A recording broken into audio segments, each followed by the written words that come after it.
Yo, so today's it's a sad. I want to say it's a sad live, and I'm going to tell you why. But it's also an opportunity. And so today we lost one of the greats. We lost Barbara Max Hubbard.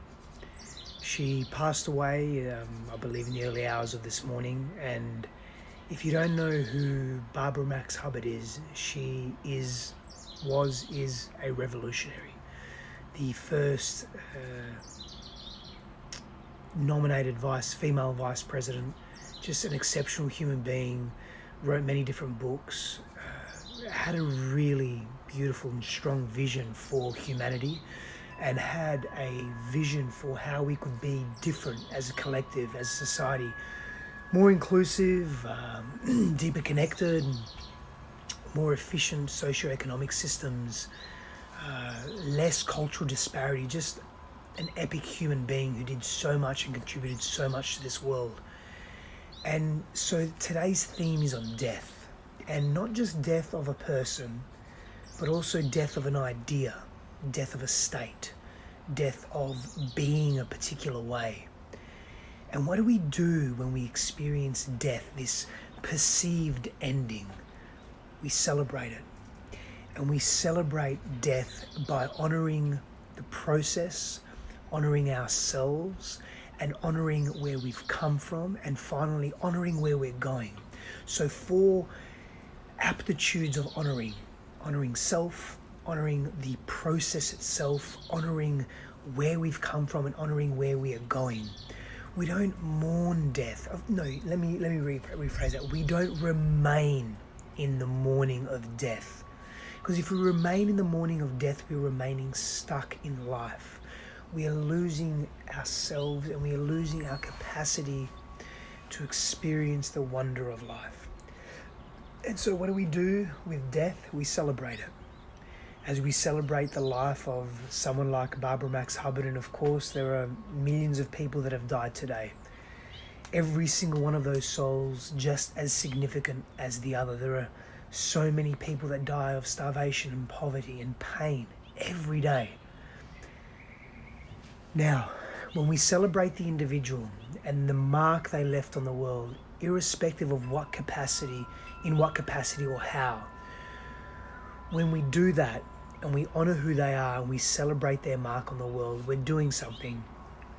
We're paying homage to their lives, of course, and beyond that, we're paying attention to some deep questions we could be asking ourselves. And when I say ourselves, I'm not just meaning ourselves as individuals. I mean ourselves as a collective community, as a humanity, as people, as sentient beings, conscious, aware beings walking this path on earth together. And the questions that we can ask ourselves is, what did they die for? Why are we alive? What are we living for? Are we truly happy and content with what we are creating and how we are being and how we're seeing ourselves and how we're showing up in the world? Could we be doing life better? Has this person's effort, this person's impact, this person's presence, has it been for nothing? Or has it been for something substantial? Barbara Max Hubbard stood for many things, and one of the things that she stood for was equity, social and cultural equity. To me, that doesn't mean equality. There's a difference. It means fundamentally that if we have access to resources, fair and equitable access to resources as a collective humanity, because we have the technology to do this. She spoke greatly to technology. She spoke greatly to alternative social systems, geopolitical systems that have an opportunity to bond us and bind us as opposed to segregate and separate us.